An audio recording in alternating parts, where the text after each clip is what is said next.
Nako, dalawang senador ang pinaka-mastermind dito ayon dito kay Duque, no? Dito ay sinasabi natin na talagang pwede. Kasi ang mastermind po, tandaan nyo hindi lang po pwede isa. Oo, sinasabi nga, sa mga pelikula, sa mga natural na sinasabi nila, ang kaya nga mastermind utak, kumbaga ang utak isa lang Kumbaga ang katawan natin, iba't ibang bahagi, may atay, may kamay, may paa, may ilong, pero isang utak, di ba? Iisang utak ng kalokohan, iisang utak ng mga maanumalyang scam na to na flood control, no? Pero sa pagkakataong ito, depende sa sitwasyon, pag sinabing mastermind, hindi lang iisa, pwedeng dalawa. Bakit? Kung halimbawa, ang nag-isip dalawa, tatlo, yung isa kasi, pag nag-isip, hindi naman kakayanin, kailangan dalawa. Pwedeng mastermind, dalawa. Kaya huwag kayo maniniwala pag mastermind, isa lang. Kasi pag sinabi mong isa lang mastermind, ituro mo lang si Saldi, sapat na. Okay na. O yan, ikaan niya. Si Saldi, mastermind yan. Huli niya, tinutugis niya, di ba? Pinapatugis niya O di okay ka na. Okay na, di ba? Pag sinabi mo, isa lang ang mastermind, okay na sa'yo si Revilla. Kasi sasabihin mo, ay, okay na yan. Ay, yan ang pinakaano. Pero 500,000 lang yung nakuha ni Revilla. 500 million. Kung totoo, Di ba? Ibig sabihin, pag sinabi mastermind sa sitwasyong ito, depende sa sitwasyon na to, ibig sabihin, isa o dalawa o tatlo pa. O mas marami pa, wag naman. Di ba? Kasi magkaka-split na lahat. ngayon ganito. Bakit sinabi ng vlogger na to, dalawang senador ang mastermind? Kasi sa pagtatakip Grabe yung takipan ng ginawa ng dalawa to, di ba? Si One Bull nag-combination to, yung inagaw kay Marcoleta yung Blue Ribbon, nag-combination sila ni One Bull sa ni Pinky.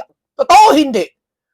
Saka, damahin nyo. Ito mga panahon na to, kung saan, sa sagsagan ng mga baha, kabi-kabila yung mga baha. Ngayon, tumigil ang ulan. Pagpasensya, pagpaano nyo muna, pagpalipasin nyo muna, sige, okay.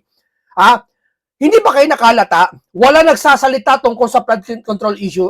Wala. Ang katwiran nila, normal anya yan. Nagbabaha pag naulan, malakas ang ulan. Normal yan, oo. Nakinalakihan natin.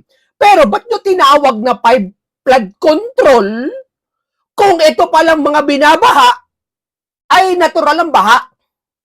Ba't nyo tinawag yung proyekto na yan flood control? Para sa yung control?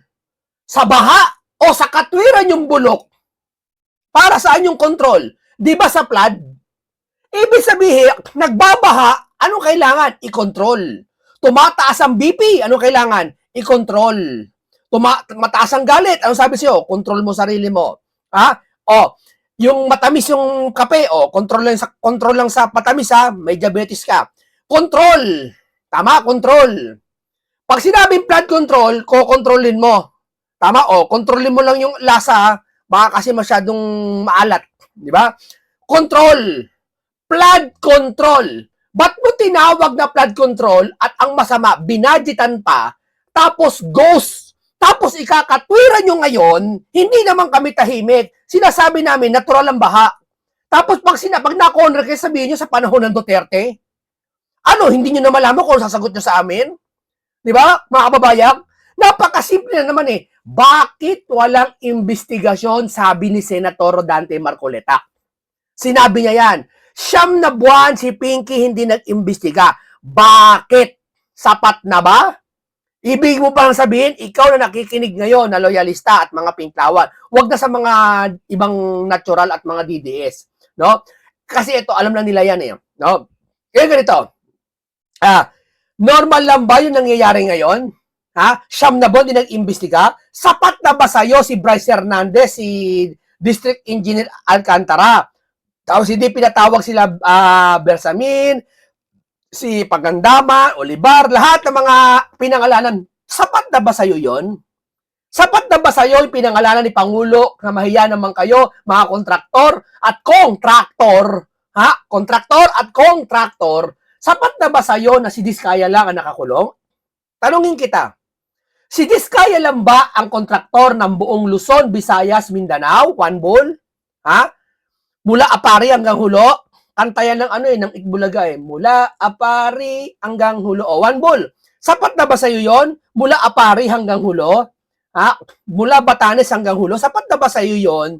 Sa inyo, dyan, na para hindi na imbestigahan na si Diskaya lang talaga ang kontraktor? Ha? Marami akong syudad na nilibot at lalo si Jesus Duque, Madarahog. Ito, totoong karap natin niya si vlogger ni Chabit, no? Marami siya nilibot na pinakita iba't ibang kontraktor, hindi lang si Diskaya. Maski dyan sa Laguna, hindi si Diskaya ang iba dyan. Napakarami. At pinangalan ng kontraktor, lalo yung sasabing number 1, Sunwest. No? Na kay pagmamayari ni Saldi. Bakit hindi nyo pinatawag yung mga kontraktor? Granted, yung kay Saldi, okay, wag na. Kasi wala si Saldi. No? Pero dapat representative, meron man, at least meron man lang, di ba? Pero wala pa rin, ayaw nyo pa rin. Bakit si Diskaya lang? Bakit? Para ang naratibo nyo, kay Marcoleta lang yung Diskaya, pinalitaw niya? Para lumalabas, kasalanan ni Marcoleta, kaya nakulong si Diskaya?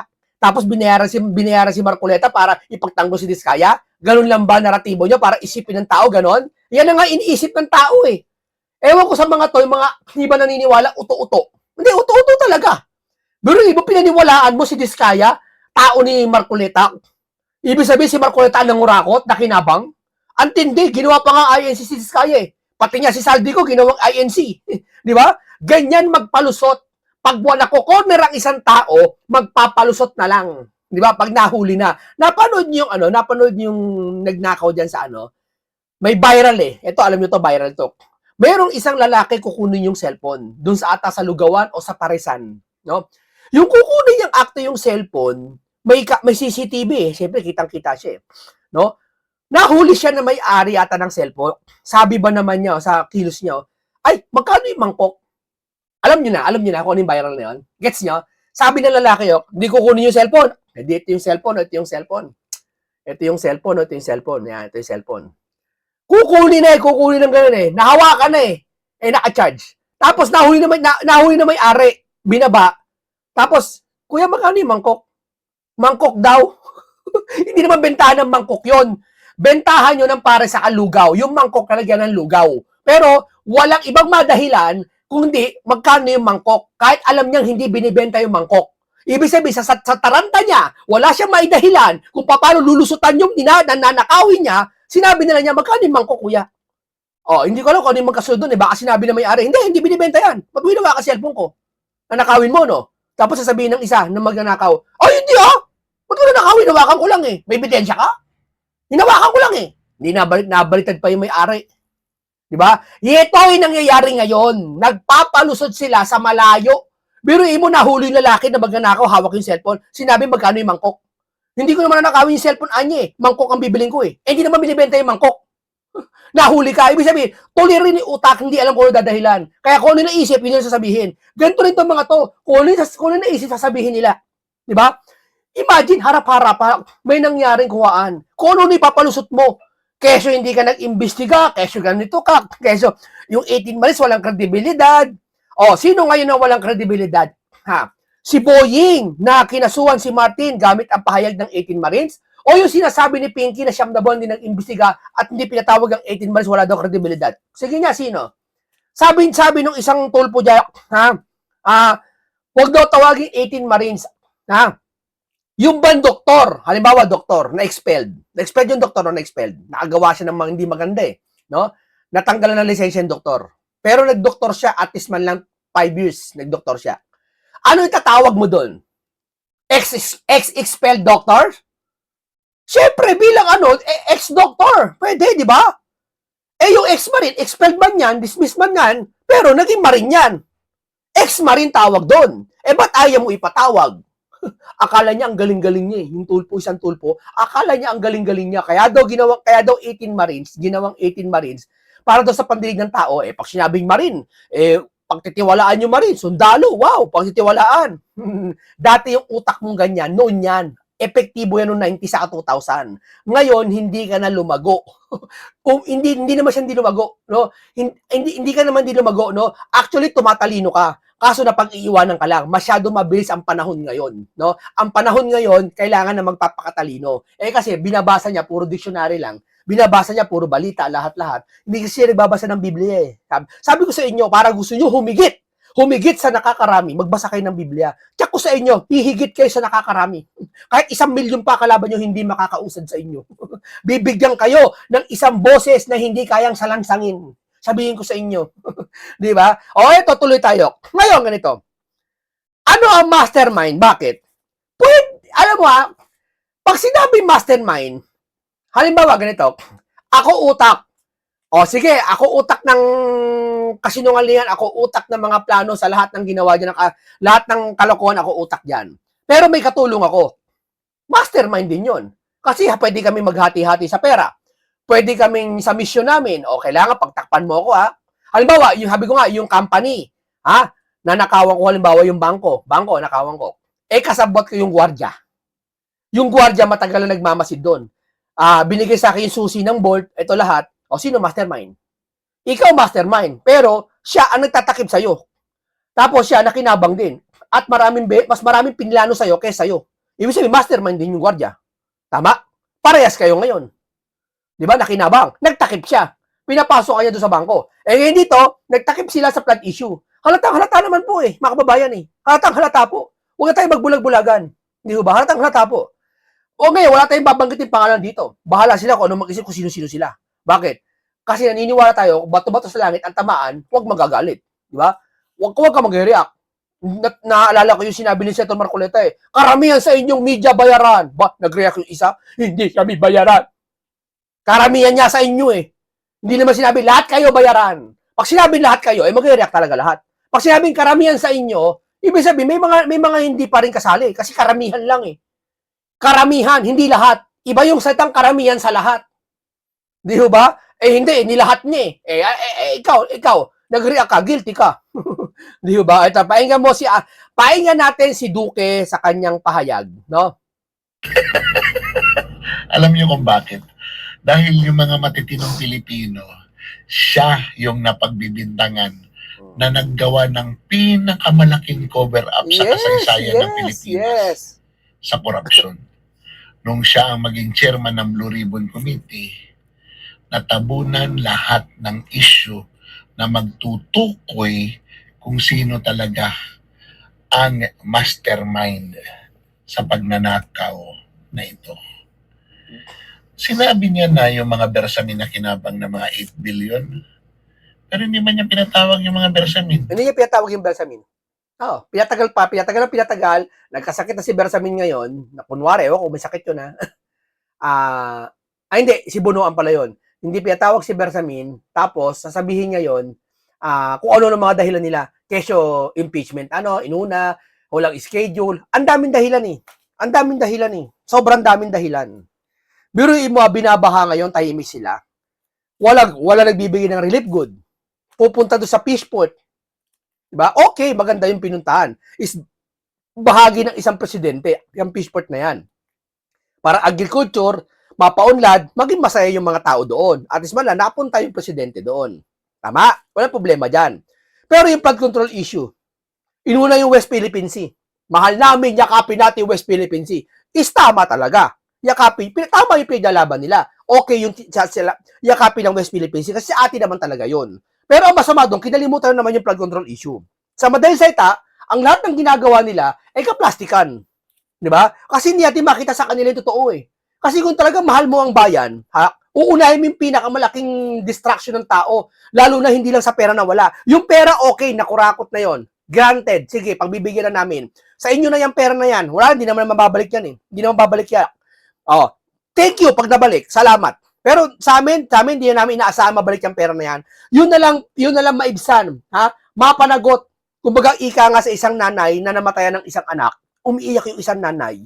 Ang tanging gawin na lang, hulihin na lang yung may suspect na kung sino gumawa ng krimen. Hulihin nyo na lang po, makulong siya, mapanagot siya. Yun na lang ang inihili ng isang ina hindi niya na kayang buhayin yung anak niya Ang hinihiling na lang niya, makulong, mapanagot yung gumawa sa anak niya. Ganon din taong bayan. Hindi nila hinihiling na mabuhay pa tong flood control na pera, maisole sa kaban ng bayan. Hindi na. Ang sa amin na lang, ang gusto namin mapanagot, yun nasa flood control issue. Kaso walang investigasyon, sabi ni Senator Dante Marcoleta. Di ba? Kaya si Senator Marcoleta nakulong dahil dito. Hindi niya pinatawag si Pangandaman. Di ba? Marami siyang hindi pinalutang, hindi inimbestigahan, at hindi inusisa. Si Pinky, tinutukoy niya, si Pinky. Di ba? Nagmadali siya doon para kay Joel Villanueva, kay Jinggoy Estrada, kay Chis Escudero. Hanggang doon lang, tinapos na yun para yung ombudsman makapag-file ng kaso. And look what happened. Chis Escudero and Villanueva are now part of the majority. Jinggoy Estrada, who opposed the position of the government, ayan, nakakulong. Kitang-kita nyo naman, Lacson is becoming an instrument of this brewing dictatorship of Marcos. Grabe ginawa na to, ni Pinky, no? Alam nyo mag-isip lang kayo ng tama. Sabi ko nga sa inyo wag nyo pa, kay Marcoleta galit kayo kasi napasara yung istasyon. Granted, hindi natin pinagmamakaawa sa inyo na wag kayo magalit. Karapatan nyo magalit, no? At kung alam nyo mali si Senator Marcoleta doon at sablay siya doon, talaga dapat magalit kayo. Wala problema doon. Kung naasar kayo kay Marcoleta, nayayabangan kayo, is walang problema kahit magalit kayo. Is normal yon at karapatan nyo yon. Pero, yung nakikita yung sitwasyon dito na pagtatakipan, na alam nyo kung ba't hindi nag-iimbestiga si Pinky. Alam nyo yan. Hindi nyo lubos maisip kasi galit kayo kay Marcoleta. Galit kayo sa mga Duterte. Yan ang sinasabi ko sa inyo. Ang galit na kapag tatakip ng katotohanan at ng katwiran. Tatandaan nyo yan. Ang galit. Ang pagmamahal nagpapalaya sa puso ng bawat isa para sa mabuting katwiran. Handaan nyo yan. Mapapalaya ka. Diba? Sabi niya ni Kristo kung gusto mong guminhawa, sumama ka sa akin. Kasi si Kristo ang kaliwanagan Si Kristo ang kaliwanagan, perfect lahat siya Nasa kanya lahat Pag tinanggap mo si Kristo, na talagang sa buhay, hindi lang sa buhay mo, sumampalataya ka, ginawa mo lahat ng gusto niya, no? Hindi lang sa gawa, kundi sa pananampalataya, God yung buhay mo, mauunawaan mo lahat. Tama? Ibig sabihin, dito, pag ang pagmamahal mo sa kapwa mo, at hindi mo inunagalit mo, makikita mo yung tao Kung baliw ba yung tao, mabuang, at tignan mo tawag nila kay Rowena Buganson, buwang. At ito, alam nila pang asar lang yung buwang. Pero isang buwan, isang taon nila siya sabi, Buwanson, buwangson daw, naniwala silang buwang daw si Buwanson. Ay, buwang talaga, sa si Kiko, buwang. Hindi sila nakakita ng totoong buwang.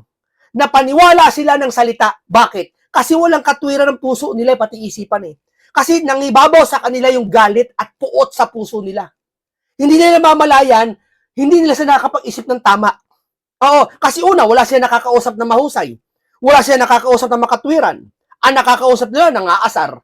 Diba? Yung Pinoy Canada, nangaasar. Marco Beta, Peluca, ganyan-ganyan. Lipiste, Chabit Singson, Singot daw, Chabit Sipon daw. Puro pangaasar ang ginagawa Paano bubusog ang utak mo sa pangaasar ang gagawin mo? Diba? Hindi ka naman sinasabi magseryoso ka Ang sa atin lang, makatwirang pangungusap. Di ba? Para lumabas ang katotohanan. Alin ang katotohanan? Kitang-kita nyo naman si Pinky. Di ba? Ano ba iniisip nyo kay Pinky? Sige nga, ba't di nag-iimbestiga? Blue ribbon ka, makapangyarihan chairman ka, ba't di ka nag-iimbestiga? Sige nga, paliwanag mo sa akin, ba't di ka nag-iimbestiga? Tapos si Marcoleta, hindi nagpapasa ayaw pumirma ng partial report. Mali. Yung partial report, ngayon na lang yan. Ngayon na lang yan. Yung mga nasa unang buwan, hindi ka talaga nag-iimbestiga. Huwag niyong idahilan yan. Nakikinig kami, nanonood kami. Lumalabas yung kanyang pagka-Gestapo Dati kasi itong Metro Discom ni Marcos. Nasa ito si Ping Lacson, kung hindi ako nagkakamali, sa Cebu as chief ng Metro Discom. So, lumalabas yung kanyang pagka-Gestapo, lumalabas yung kanyang bias, at lumalabas yung kanyang pagmamalupit sa kapwa. Yung ginagawa niya kay Marcoleta, dahil hindi niya kaya sa argumento si Marcoleta, tutulungan niya talaga na mapasama ang lagay ni Marcoleta. Hindi. Ako tingin ko kaya niya si Marcoleta, kahit nasa kulungan na, binabakbakan niya si Marcoleta. Alam mo ano dahilan, sabihin ko sa inyo. Nag-aral din naman akong konting psychology. Kayo naman. Nag-aral din naman ako kakarampot na psychiatrist. Psychiatrist. No? Nag-aral din naman ako dyan. May mga kaibigan ako psychiatrist, no? Tinuturuan ako paano magbasa ng tao. No? Pero, syempre, Biblia pa rin. More on Biblia pa rin tayo. Kaya tayo natuto magbasa ng tao. No? Kaya sinabi ni Pinky yan na tungkol dyan sa kay Marcoleta habang nakakulong, sinasabi niya, pag may warrant, nagkakasakit, hindi para kutsain si Marcoleta. Alam nyo paano, bakit, para saan? Para ipaalam niya doon sa itaas, nakakampi pa rin siya at kalaban pa rin niya si Marcoleta. Bakit? Bakit? Munting kaalaman. Bakit naman ipapaalam ni Pinky na siya kakampi ng antaas? Kakampi naman talaga siya. Hindi. Kasi may nangyaring kakaiba dyan. Yung isang chisiskodero, nagsalita ng 16 ang kailangan na boto. So, naparanoid yung taas. Baka nilalaglag na sila ng mga senador. Kaya, para sa pagpapahayag ng kakampi, allies pa rin sila, gagawa sila ng kanya-kanyang gimmick. Bakbakan si Marcoleta. Yung isa, magsalita kay Marcoleta. Yung isa, gano'n, para ipapaalam. Hindi direct na pinapaalam, ako, kakampi nyo pa rin ako sir kakampi nyo pa rin ako hindi. Ang gagawin niya para malaman kakampi siya, babakbakan niya si Marcoleta. Pag nakita ng taas yun, nakita ng nasa taas, okay si Lacson kakampi pa rin natin si Lacson. Ayos si Lacson, tama yan Lacson, good boy Lacson. Yun ang purpose nun. Tandaan nyo yan. Pinky, edad mo malayo sa edad ko. Baka doble, mahigit pa. 78 ka na, alam ko No? Ewan ko bakit hindi mo natutunan yung mga ganitong kaisipan. Alam mo bakit? Bigyan kita ng tip. Subukan mong basahin ang Biblia ng buo. Magpapantay tayo ng kaisipan. Pinky. Yun lang yun. Siguro ikaw lamang ka sa experience sa Senado, Police, PNP, pero sa logic, sa karunungan, sa wisdom, hindi ka mananalo. Hindi kayo lulusot. At pahirapan talaga. Ganon ang mga taong walang argumento, nagpapakita lang na kunyari matalino, pero masama talaga ang intensyon sa kapwa-tao. Well, anyway, balikan natin yung totoo talaga. Tinabunan ni Ping Lacson ang issue ng flood control. Yung kanyang pagmamanipula na mailagay o maipihit ang usapin papunta doon sa mga pililang na mga kalaban ni Marcos at kalaban niya personally, makikita mo na talagang magaling itong magmaniobra. So ngayon na nag-iingay siya, gusto niyang ilihis ang issue na hindi siya mapuruhan sa pag-aakusa ng mga matitinong Pilipino na kung hindi dahil sa kanya, maganda na sana ang usapin ng flood control. Sana natukoy na kung sino talaga ang may kasalanan. At sana hindi na tayo pinagdududahan ng mga investors ng ibang bansa. Kung si Marcoleta na tuloy yung Blue Ribbon, tuloy-tuloy. Walang ibang dahilan tayo naisip ba't tinanggal si Marcoleta. May nakatalo nga ako Kaya daw tinanggal si Marcoleta kasi hindi daw nag-iimbestiga sa mga Duterte. Ang iniimbestiga lang daw, itong kasalukuyang administrasyon. Kaya siya tinanggal. Sige, palagay natin, tama yun. Tanggalin si Marcoleta kasi hindi nag-iimbestiga sa Duterte. Ba't nung tinanggal nyo si Marcoleta, ipinalit si Pinky? Ba't di kayo nag-imbestiga sa Duterte? Akala ko ba ang dahilan kung ba't tinanggal si Marcoleta kasi hindi nag-iimbestiga sa Duterte? Ba't nung pinalitan ni Pinky, hindi rin nag-imbestiga sa Duterte, pero hindi naman tinanggal? Ibig sabihin, walang ibang dahilan na tayo nakikita kaya tinanggal si Marcoleta para pagtakpan yung issue na yan. Sige nga, magbigay ng dahilan sa akin, ba't tinanggal? Bakit tinanggal? Sa Blue Ribbon? Kasamahan nila yan. Wala namang masamang tinapay na, di ba sa simula, walang masamang tinapay si Marcoleta ang pinakita sa kanila kasi kakapasok pa lang sa Senado kakaupo pa lang Sa tawag nga dyan, neophyte Di ba? Sige nga, wala namang pinakita masama sa inyo, ba't yung tatanggalin? Isa lang ibig sabihin nun. Umpisa pa lang may command na wag pabayaan si Marcoleta, mahayag ang katotohanan. Di ba? Anong kadahilanan? Ito ang ebidensya, nakakulong siya ngayon. Yan ang ebidensya. Ang sasama na ugali, di ba? Sasama na ugali. Grabe. Tungkol sa korupsyon na ginawa ng mismong administrasyon na ito. Kung nagtuloy-tuloy lang yung investigasyon nila Rodante Marcoleta, sa palagay ko, nakuha na ngayon ang hustisya na kailangan ng mga Pilipino. Talaga, nakuha na talaga. ang hustisya. Oo, nakuha na. Ay hindi eh. Ganito gagawin nila eh. Ay, anya, wag na. Dapat imbestigahan ni Marcoleta, Duterte din. Gusto nila Duterte din eh. Palagay natin ganito, no? Palagay natin ganito. Si Marcoleta nag-iimbestiga sa mga Duterte. Papayag ka ba i-disturb siya? Wag na magpatuloy kasi dahil lang sa hindi mag-iimbestiga sa Duterte? Payag ka? Na kahit alam mo sa kasalukuyan meron nangyaring ghost project, in-announce pa talaga 5,500 flood control natapos na pero iba doon ghost na. Papayag ka? Hindi ako papayag. Kung matalino ang isang nakikinig, ha? O si Marcoleta mag-iimbestiga. Ayoko kay Marcoleta, ha? Pero si Marcoleta ayaw imbestiga ng Duterte. O sige, pabayaan niyo muna. Hayaan niyo muna si Marcoleta mag-imbestiga sa kasalukuyan. Ngayon, pag natapos na si Marcoleta na imbestiga ng kasalukuyan, pag hindi niya inimbestiga ng Duterte, doon tayo magsasalita ngayon. Dapat ganun, pinatapos niyo muna. Ay hindi eh. Gusto niyo kasabay, parang bata eh. Eh gusto ko siya rin. Pag pinalo mo ako, paluin mo rin siya. Pinalo mo siya, paluin mo rin yun. Yun ang gusto ng mga yan eh. Diba? Pag inimbestigahan yung kasalukuyan ngayon, gusto imbestigahan din ng Duterte. Okay, sabay. Pero pag gusto nila, pag hindi na imbestigahan yung Duterte, wag na rin imbestigahan yung kasalukuyan. Mali. Mali, di ba? Kung gusto nyo, sa inyo ang Blue Ribbon, kayo mag-imbestiga. Yun lang yun. Doon sa mahigit 1 trilyon na pera na ninakaw, napakinabangan, pero hindi alam ng taong bayan kung sino-sino ang nagpartihan at kung magkano ang porsyento ng bawat isang may kinalaman. Marami talagang kinalaman dito, mga babayan. Biruin mo, tahimik lahat ha. Punta kayo sa HOR, tahimik lahat. Sino nag-iingay doon? Si Libisti lang. Oh, tingin mo, tahimik. Hindi ko sasabihin lahat yun ay kurakot. Hindi. 'Di ba? Si Edgar Irizi matino yan. 'Di ba? Pinklawan yan, dilawan niya pero matino yan. Toby Chanko, ha? Matino, mga matitinong politiko yan. Marami pang matitino diyan. 'Di ba? Oh, ngayon ito, tanong. Lahat sila tahimik. Sa senador tahimik. Mga secretary Yusek, mga undersecretary tahimik lahat.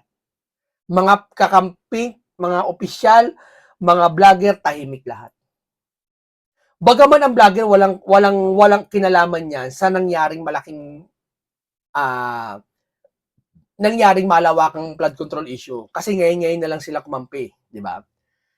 Ang may kinalaman diyan yung mga ibang crocs at mga senador at mga secretary, Yusek, iba diyan. Hindi lahat Di ba sabi ni Libby, di ba, meron daw secretary 5? Oh. Ngayon, magkakasabot na sila. Sino mastermind? Di na nagtatakip din. Alam niyo na kung sino tatakip. 2 senador nagtatakip. Alam niyo na kung sino yun. Isa yan. Yeah?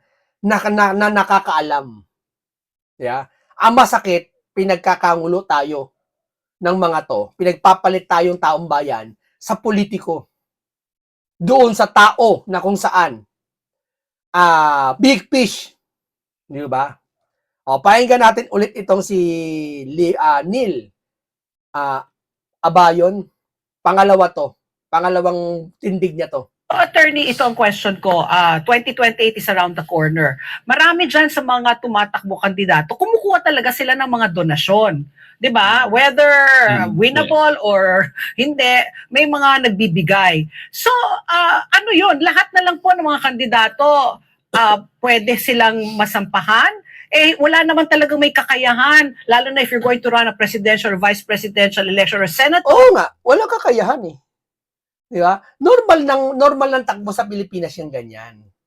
Hindi nila kinakasuhan yung iba. Si Senator Marcoleta lang. Kay Marcoleta lang sila nag-iimbestiga. Kumbaga, 1,000 tao. 1,000 tao. Di ba pag sa bangko, papasok ka sa bangko, sa mall. Hindi na sa mall.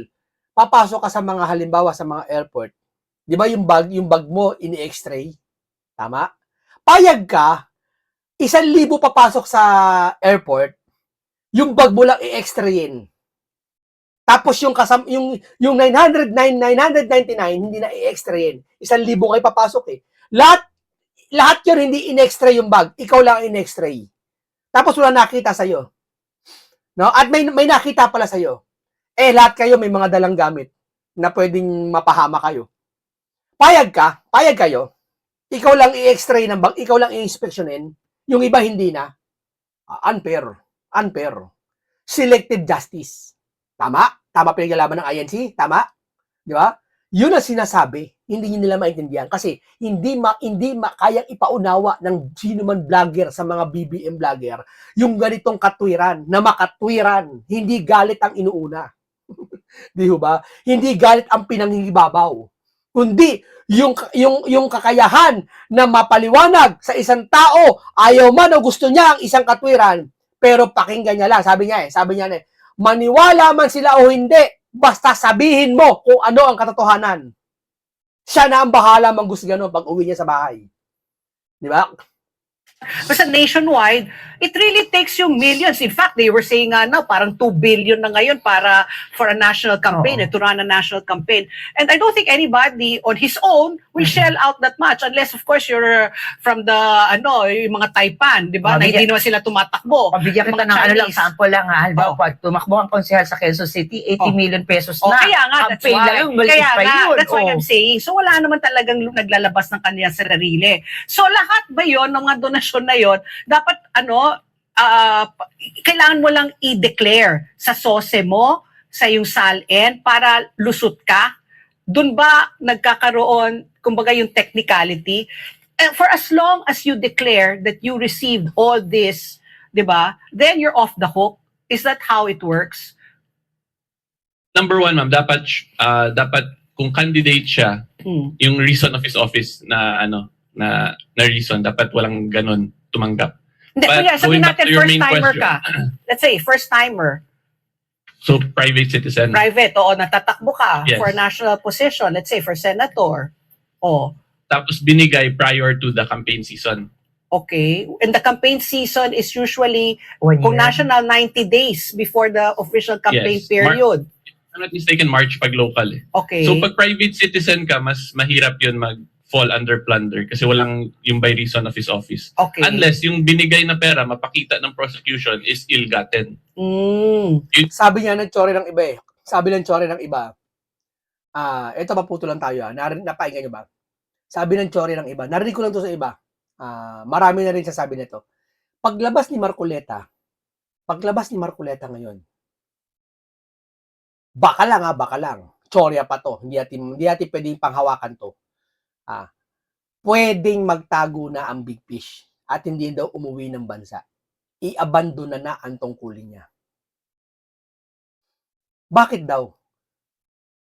Maraming kadahilanan na pwede siya matakot na at yung mga kaalyado niya na nasa kakampi niya, nilalaglag na siya. Kaya ngayon pagpapakulong kay Marcoleta, dami sasabi sinadya daw eh. Sinadya ng kalaban, hindi. Sinadya mismo ni Marcoleta. Pati nung kakampi doon sa loob. Pero wow, mapapawaw ka. Bakit? Walang sino mang tao makakaisip ng ganong lupit sa sarili niya, na ipakulong niya sarili niya para mahuli yung Big Fish. Tama? Medyo malabo-labo pa yung yung sa Mission Impossible mo na nakikita yun, sa pelikula lang, di ba? Pinakulong ang sarili para mahuli yung Big Fish. Ibang kaparaanan yon. Pero maraming sasabi niyan, bakal ganyan. Pero hindi natin pwede panghawakan ng totoo yun kasi hindi pa natin talagang nalalaman kung totoo yun. Kasi hindi pa siya sabi ni Marcoleta kung nagpakulong talaga siya, sinadya ba niya pinakulong siya o kasi sabi naman niya hindi siya tatakas eh. So, ibig sabihin, malinaw-linaw din, pwede. Sabi niya, hindi ako tatakas. Ilang beses niya sinabi yan, hindi lang 10 beses yata, sa Net25, sa iba't ibang interview, hindi ako tatakas. Sa rally, sinabi niya rin yan, hindi ako magtatago. Diba? Haharapin ko ang batas. Dahil yan, nasa constitution natin, sabi niya. So, isabihin, may malinaw tayong argumento na possible na si Marcoleta sinadyang magpakulong at yung Big Fish magtatago sa ibang bansa. Yan ang sabi hindi ko pa pwede panghawakan. Yung salitang si Marcoleta nagpakulong ng sadya, pwede natin panghawakan ng konti. Pero yung sinasabi magtatago yung Big Fish, sa paglaya ni Marcoleta, medyo tentative muna natin. Pero may mga ugong-ugong na gano'n na mangyayari. Sabi ko, bakit naman magtatago? Hindi naman duwag din yun. Matapang din naman yun kasi marami siyang bodyguard. Diba? Ang sagot pala, marami na kasing mag-withdraw. Hindi ko pinaniwalaan yun hanggang ngayon. Kinukwento ko lang sa inyo hindi ko sabing paniwalaan nyo Hindi ko pinaniwalaan yun. Pero marami nagsasabi. May mga usap-usapan sa social media lalo, ang dami. Na yung dalawa daw doon magta-trydor.